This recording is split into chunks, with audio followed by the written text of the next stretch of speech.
Al-Ghazali radhiyallahu ta'ala anhu wa Allah bi'urumi bidarihi amin. Mas'alatu idza waqa'a fi yadihi malun min yadi sultan qala qaumun yaruddu ila sultan wa huwa a'lam bima tawallahu fa yukallif ma takalladahu wa huwa khairun min an yatasaddaq bihi wa ikhtara al-muhasibi dhalika wa qala kayfa yatasaddaq bihi فلعل له مالكا معينا ولو جاز ذلك لجاز أن يسرق من السلطان ويتصدق به وقال قوم يتصدق به إذا علم أن السلطان لا يرده إلى المالك لأن ذلك إعانة للظالم وتكثير لأسباب ظلمه فالرد إليه تضييع لحق المالك والمختار أنه إذا علم من عادة السلطان أنه لا يرده إلى مالكه فيتصدق به عن مالكه وهو خير للمالك إذا إن كان له مال معين من أن يرد على السلطان لأنه ربما لا يكون له مالك معين ويكون حق المسلمين فرده على السلطان تضييع فإن كان له مالك معين فالرد على السلطان تضييع وإعانة للسلطان الظالم وتفويض لبركة دعاء الفقير على المالك وهذا ظاهر. وإذا وقع في يده من ميراث ولم يتعدى هو بالأخذ من السلطان فإنه شبيه باللقطة التي أيس عن معرفة صاحبها إذ لم يكن له أن يتصرف فيها بالتصدق عن المالك ولكن له أن يتملكها ثم وإن كان غنيا من حيث أنه اكتسبه من وجه مباح وهو الالتقاط وهاهنا لم يحصل المال من وجه مباح فيؤثر في معمله من التملك ولا يؤثر في المنع من التصدق.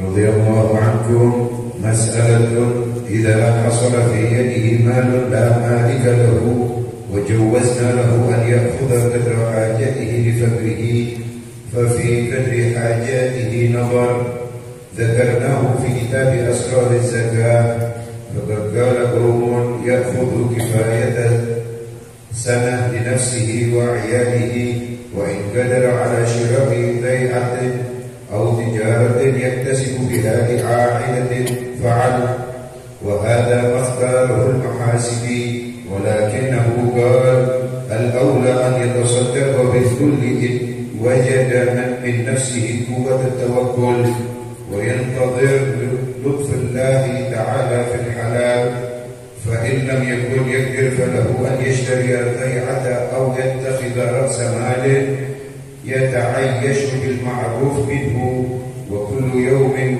وجد فيه حلالا أمسك ذلك اليوم عنه فإذا فني عاد إليه وإذا وجد حلالا معينا تصدق بمثل ما أنفقه من قبل ويكون ذلك قرضا عنده ثم إنه يأكل الخبز ويترك اللحم إن قوي عليه وإلا أكل اللحم من غير تنعم وتوسع وما ذكره لا مزيد عليه ولكن جعل ما أنفق قرضا عنده فيه نظر ولا شك في أن الورع أن يجعله قرضا فإذا وجد حلالا تصدق بمثله ولكن مهما لم يجب ذلك على الفقير الذي يتصدق به عليه فلا يبعد أن لا يجب عليه أيضا إذا أخذه لفقره لا سيما إذا وقع في يده من ميراث ولم يكن متعديا بغصبه وكسبه حتى يغلظ الأمر عليه فيه.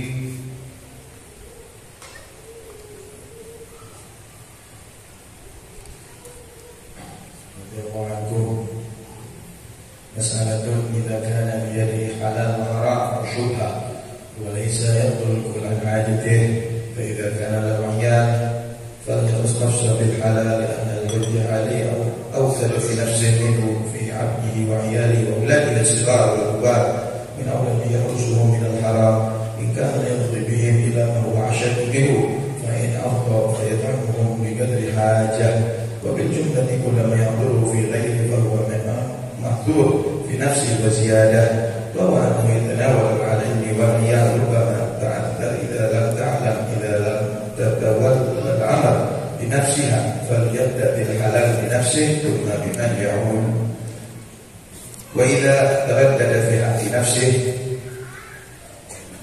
بين ما يخص قوته وكسوته وبين غيره المؤمن من المعون كأجر الحجام والسباق والتصر والحمار والإقلاع بالنور والدهن وعمار المنزل وتعهد الدابة وتسجير التنور وثمن الحطب ودهن السراج فليغسل حلال وجهه ولباسه فإما يتعلق ببدنه ولغنى عنه هو أولى بأن يكون طيبا وإذا دار الأمر بين الوجود واللباس فيحتمل أن يقال يخص الوجود بالحلال لأنه ممتاز بلحمه ودمه وكل لحم نبت من الحرام فالنار أولى به وأما القسوة ففائدتها ستر العورة ودفع الحق والبلد والأبصار عن بشرته وهذا هو الأظهر عندي وقال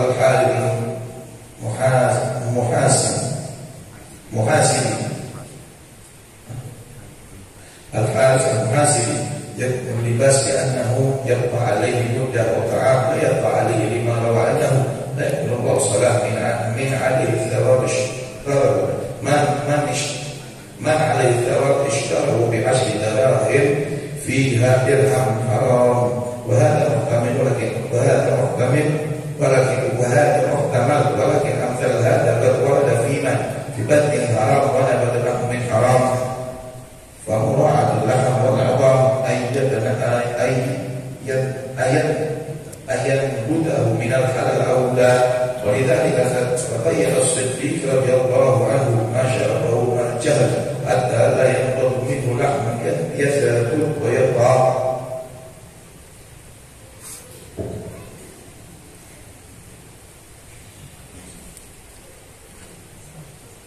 Bismillahirrahmanirrahim. Assalamualaikum warahmatullahi wabarakatuh. Salatu wassalamu ala Rasulillah Muhammad ibn Abdillah wa ala alihi sahbihi wa man wala walahu. Amma ba'd. Subhanaka la lam tana innaka antal alimul hakim. Rabbi shrah li sadri wa yassir li amri wahlul min lisani yafqahu qawli. Amin ya rabbal alamin. Alhamdulillah, di sore hari yang mulia ini kita oleh Allah Subhanahu wa taala diberi taufik, diberi hidayah, diberi petunjuk untuk berkumpul di tempat yang mulia ini dan di majelis yang dimuliakan oleh Allah. Tidak lain, majelis ini adalah majelis ilmu, majelis warisan baginda Muhammad SAW. Dan yang kita baca adalah Kitabul Imam Al-Ghazali, sang mujaddid di zamannya, yang mengajarkan kepada kita usul Allah, nyampai dan mengenal Allah Subhanahu wa taala. Sungguh beruntung kita yang hadir di majelis yang mulia ini, ketika kitab yang kita baca adalah kitab Ihya Ulumuddin, yang barang siapa yang membacanya insya Allah adalah ulama akhirah. Adapun orang yang tak suka dengan kitabnya Imam Ghazali, kata ulama adalah ulama dunia. Ulama itu dibagi dua, ada ulama akhirah, ada ulama dunia. Ulama akhirah itu adalah ulama yang benar-benar pewaris Rasulullah. ilmu dan mengajarkannya demi mendapatkan kedudukan di hati baginda Muhammad, demi untuk mendapatkan ridho Allah. Adapun ulama dunia, mereka cari ilmu hanya untuk mendapatkan dunia, untuk mendapatkan kemuliaan di sisi manusia, untuk agar mendahului teman-temannya. Maka yang seperti ini ilmunya gak akan manfaat di dunia sampai kelak di akhirat. Saking mulianya kitab Imam Ghazali ini, kata guru saya Habib Umar, beliau mengatakan min alamah ulama il akhirah hubbu kitab Ghazali. Tanda orang yang ulama akhirat itu orang yang cinta sama kitab-kitabnya Imam Ghazali, di antaranya Ihya Ulumuddin. Kitabnya yang kalau pertama itu Bidayatul Hidayah. Kalau kita mau belajar kitabnya Ihya Tasawuf, itu yang pertama, kitabnya Imam Ghazali pertama itu apa? Bidayatul Hidayah. Kemudian setelah Bidayatul Hidayah naik kita ke Minhajul Abidin. Kalau sudah Minhajul Abidin baru kita pelajari Ihya Ulumuddin. Walaupun kitab beliau itu banyak, tapi yang paling diberkahi oleh Allah ya 3 kitab ini. Maka itu sebaliknya kata Habib Umar, wa min alamat ulama dunia buku kitabul Ghazali, buku kutubul Ghazali. Dari tanda orang kalau dia itu ulamanya adalah ulama dunia, ulama yang cari hanya harta di dunia, adalah tak suka dengan kitabnya Imam Ghazali karena merasa disindir terus dalam kitabnya, merasa selalu ditegur di dalam kitabnya Imam Ghazali. Maka itu para habaib begitu cinta dengan kitab Ihya Ulumuddin. Di antaranya Habib Abdullah bin Abu Bakar Al-Idrus. Beliau sampai mengatakan apa? Lau ba'athallahu al-mauta lama ausul ihya illa bima fil ihya. Lama ausul ahya illa bima fil ihya. Kalau katanya Habib Abdullah bin Abu Bakar Al-Idrus itu, kalau orang yang mati itu bangun dari kuburannya, yang akan mereka katakan adalah mewasiatkan kita jangan sampai lepas dari kitab Ihya Ulumuddin. Saking karena berharganya kitab itu. Wa asyhadu billah sirran wa alaniyatan anna man qala al-ihya kana minal muhtadin. Dan aku bersumpah atas nama Allah, barang siapa yang mentelaah membaca kitab Ihya Imam Ghazali, insyaallah akan mendapatkan hidayah dari Allah Subhanahu wa taala. Makanya sampai katanya para habaib apa? Man lam yuqali al-ihya falaysa fihi haya. Orang kalau tidak belajar kitab Ihya enggak punya malu. Ya, orang enggak punya malu adalah orang yang enggak belajar kitab Ihya Ulumuddin. Sampai dikatakan Imam Nawawi, ka'adal ihya an yakuna Qur'anan. Ka'adal takrib, bukan ditashbih. Ka'adal ihya an yakuna Qur'anan. Sampai-sampai saking dibacanya terus sama ulama, Ihya itu seperti Quran. Kita harus khotom ulang lagi, khotom ulang lagi, khotom ulang lagi. Karena Sayyidina Syekh Abu Bakar bin Salim khotom Ihya arba'in maratan. Jadi habaib itu sampai ada yang menghatamkan Ihya itu 40 kali, dan bacanya bukan kayak kita itu begitu. Bacanya masya Allah kayak guru ini sama masalah tuh satu pertemuan.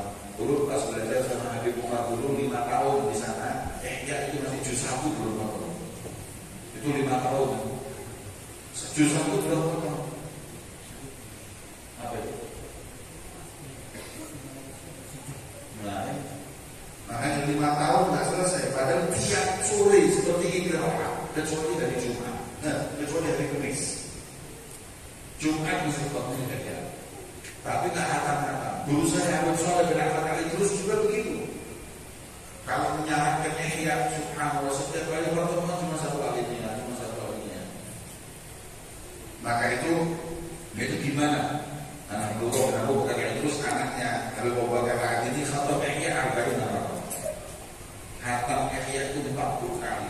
Kita alhamdulillah kalau khatam sekali seumur hidup sudah syukur. Kemudian Al-Imam Asy-Syaikh Al-Kazumi, beliau mengatakan, "Law muhya jami'ul ulum istukhrajat min al-ihya. Kalau semua ilmu itu hilang, bisa diambil dari kitab Ihya 4 mujallad ini. Jadi kalau semua ilmu dihapus, semua kitab dibakar, tinggal Ihya, semua kitab itu dikembalikan melalui kitab Ihya. Saking lengkapnya di dalam kitab Ihya tersebut. Kemudian Al-Habib Al-Arif Billah Ali bin Abi Bakar bin Syekh Rahman Sekar, lalu dalam awrad al-ihya kafirun la aslam. Orang kafir itu aja kalau insya Allah nggak usah baca kitab ihya, suruh tasawuf, membuka kitab aja, suruh pegang sana, buka, insya Allah orang kafir itu masuk Islam dengan berkatnya kitab ihya dari Imam Al-Ghazali. Maka itu ya, saking cintanya Habib Abdullah bin Abu Bakar Sultan Malah kepada Ihya, ada muridnya namanya Syekh Sa'ad Suwaini. Syekh Sa'ad Suwaini itu kasih hadiah kitab Ihya, tapi dari tinta emas. Masya Allah ya. Tinta emas menulis kitab Ihya. Karena beliau suka dengan kitab Ihya, ada yang ngasih hadiah kitab Ihya ditulis dengan tinta emas. Saking bahagianya Habib Abdullah bin Abu Bakar kepada Syekh Sa'ad Suwaini, beliau mengatakan, ya Syekh, aku begitu bahagia dengan hadiahmu ini, maka apa yang kau inginkan aku akan berikan. Apa yang kau inginkan aku berikan. Nah, apa yang kau inginkan aku berikan. Hakim kami.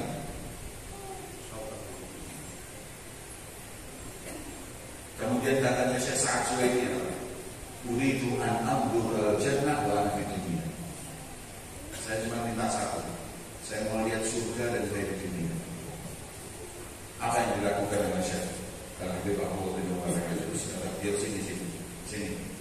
Dibuka kumnya. Apa kum? Gelangnya, apa bajunya. Kumnya kan orang Arab dulu kumnya lebar. Dibuka kumnya, Syekh Sa'ad Suwaini kepalanya dimasukkan. Kaget. Ketika kaget sudah lihat surga katanya, ra'aitu jannah wa ma fiha. Saya lihat surga dan segala isinya kata beliau. Masya Allah. Coba orang suruh masuk ke pengabdian, kelihatan neraka dan segala isinya. Karena kalau ketiganya Masya Allah seperti neraka udah. Ini dibuka langsung lihat surga. Saking bahagianya diberikan sebagian halnya beliau kepada Syekh Sa'ad Suwaini. Kemudian waktu Syekh Sa'ad Suwaini itu umroh atau haji, beliau dipertanyakan ketemu dengan para ulama. Kemudian ketika berjumpa dengan para ulama,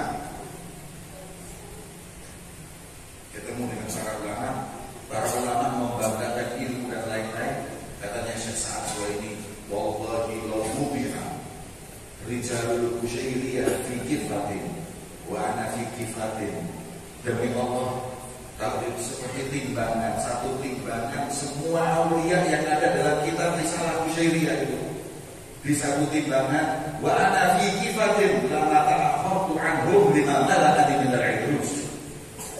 Saya tidak akan mundur dari mereka karena apa yang telah diberikan dari halnya Sayyidina Abdullah bin Abu Bakar al-Idrus.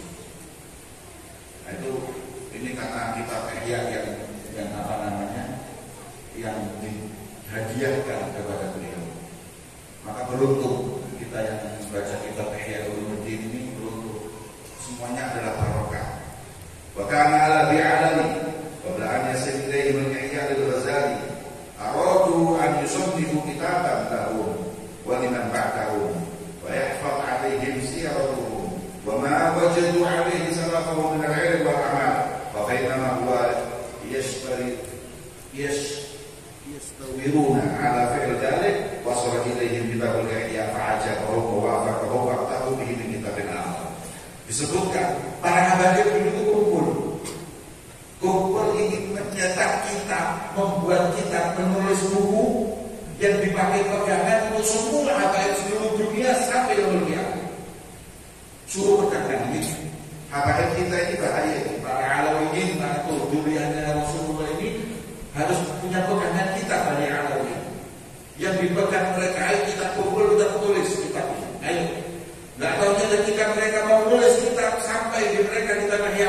dibaca kata doa terus kita ini cukup. Kita ini cukup untuk tariqah alawiyah. Nah, makanya Hasan anaknya Imam Abdullah bin Ali bin Haddad, tapi Hasan bin Abdullah bin Ali bin Haddad itu baca kitab itu nggak sekali dua kali, 70 kali. Kalau 70 kali, masya Allah. Maka itu beliau Al-Habib Abdullah bin Abu Bakar itu mengatakan, man hasal al-ihya wa jazza'ahu arba'ina juz'an. Barang siapa yang beli kitab ihya kemudian dibagi-bagi 40 juz, ya, maka aku akan jamin dia insyaallah dengan surga.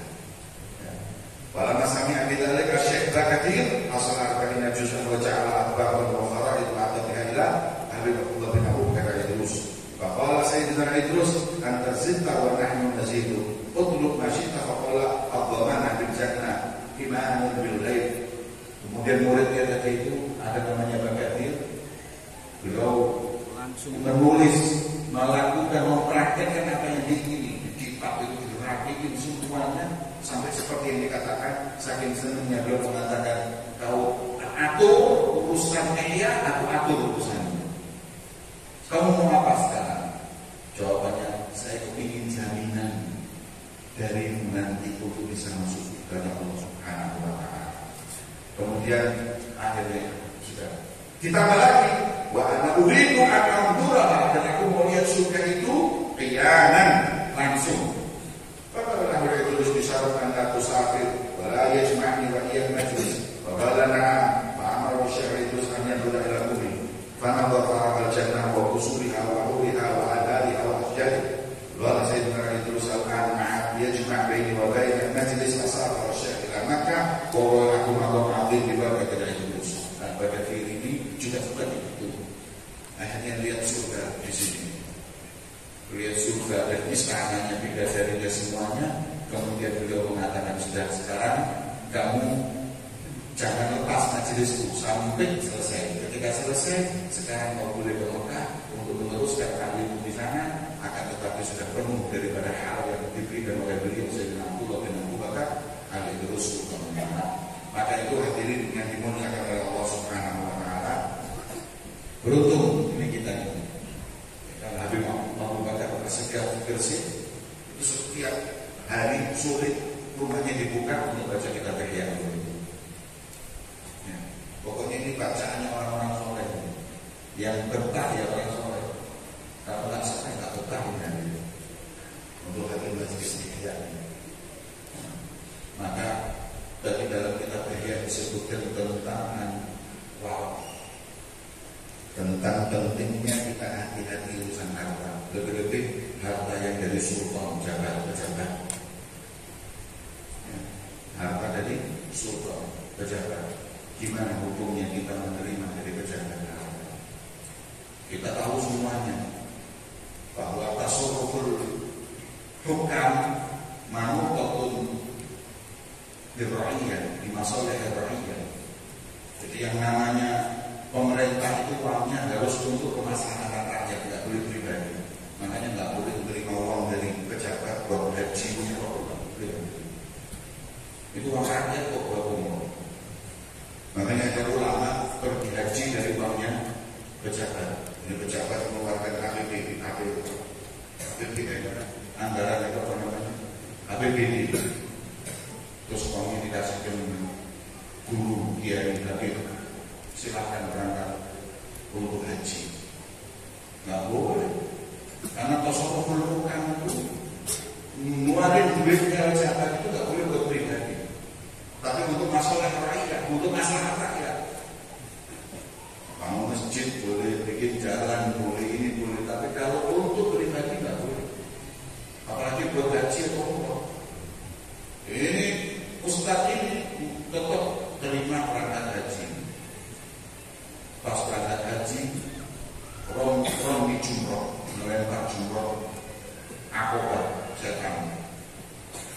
Maka ustaz ini tiap melempar batu itu subhanallah mukanya. Lempar lagi kembali di mukanya. Bingung, kenapa ini? Kok setannya balas terus? Nah, akhirnya coba yang terakhir dilempar kembali ke muka, dipegang batu, dilihat di batunya ditulis, ada tulisannya di batu, sesama setan dilarang saling melempar. Mau haji pakai pelarang. Maka itu hadirin yang dimuliakan oleh Allah, kita mesti hati-hati. Maka yang dikatakan tadi oleh Imam Al-Ghazali, jangan gampang-gampang kita ini terima uang daripada sultan, jadi pejabat. Kecuali untuk bangun masjid, bangun pesantren, bangun ini yang masalah lama. Pesantren itu bukan untuk kiai, bukan untuk guru. Memang guru tinggal di asrama. Buat orang, buat tadi, buat majelis taklim, kalau mau bikin sound system, umpamanya ada pejabat datang ke sini kan, sistem apa supaya nanti terus di sound system ini. Nggak apa, karena butuh masalah lama. Tapi kalau mau warok nggak mau tidak boleh. Karena bagus saking orang-orang dulu saking waroknya, jangan lagi menerima duit dari mereka. Jalan aja. Kalau kena bayangan rumahnya sultan dia nggak mau. Kenapa?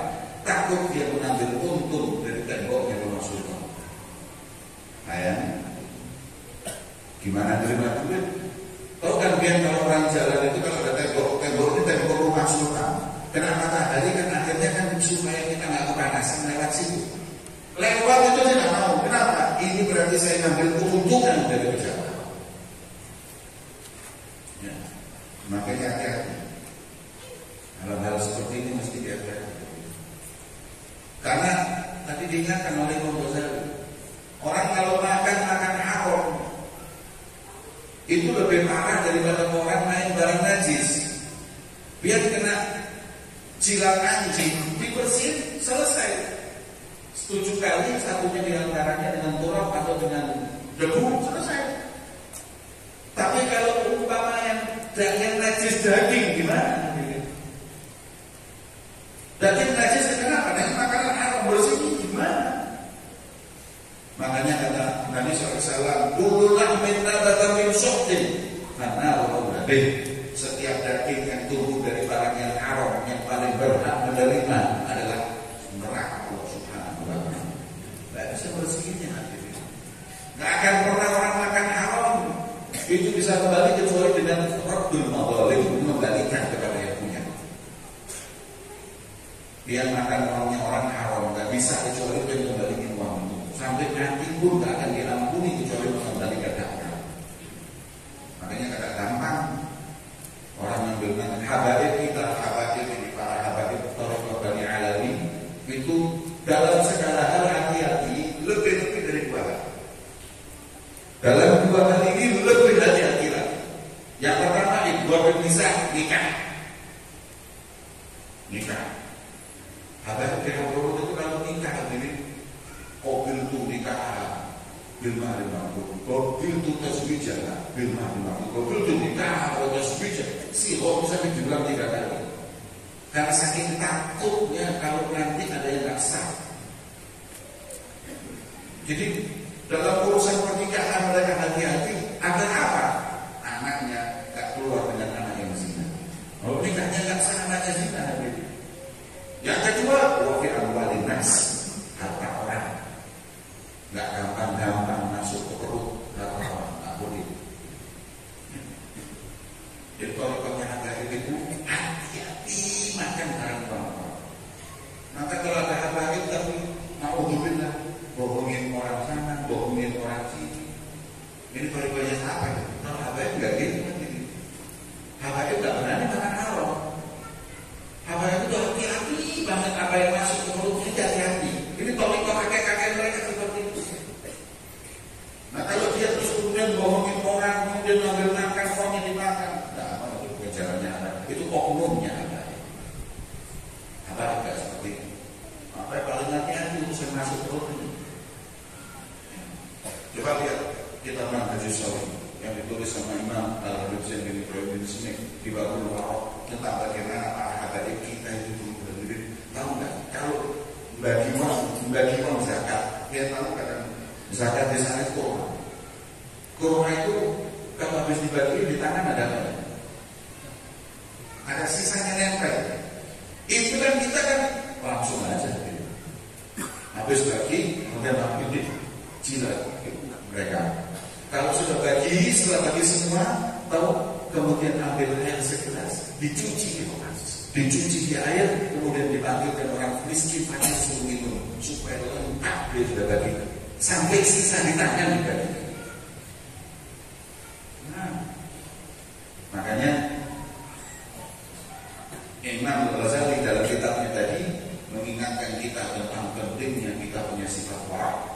Sebagaimana dalam athar disebutkan, "Lau shallaitum hatta taqumu kal hanaya wa sumtum hatta taqumu kal awtar, la yataqabbal dzalika illa bi wa'in hajiz." Kalau dia sholat sampai bungkuk kayak daun pacar, kayak daun padi. Daun padi itu kalau tingginya bungkuk gitu. Sholat itu sudah tidak bisa lurus karena saking lamanya dia sholat sampai bungkuk ini. Wasumtum hatta takunu kal awtar, kalian puasa sampai kayak senar. Pipis badannya lurus sampai kayak senar. Semua itu nggak diterima kalau nggak ada sifat wara. Mau ini apalagi kita ini puasa ya enggak, sholat ya enggak wara. Khususnya santri mesti punya sifat wara. Nggak boleh ya, berangkat ke masjid pakai sandal selalu, pulang sandal kulit dari ini. Mau punya manfaat dari mana itu? Ya. Apalagi Indomie temennya kadang hilang terus. Jadi santri nggak boleh seperti itu. Santri mesti punya sifat wara, karena ilmu yang masuk nanti itu bisa manfaat dengan sifat wara. Imam Ghazali mengingatkan kembali kepada kita dalam kitabnya tentang Ihya Ulumuddin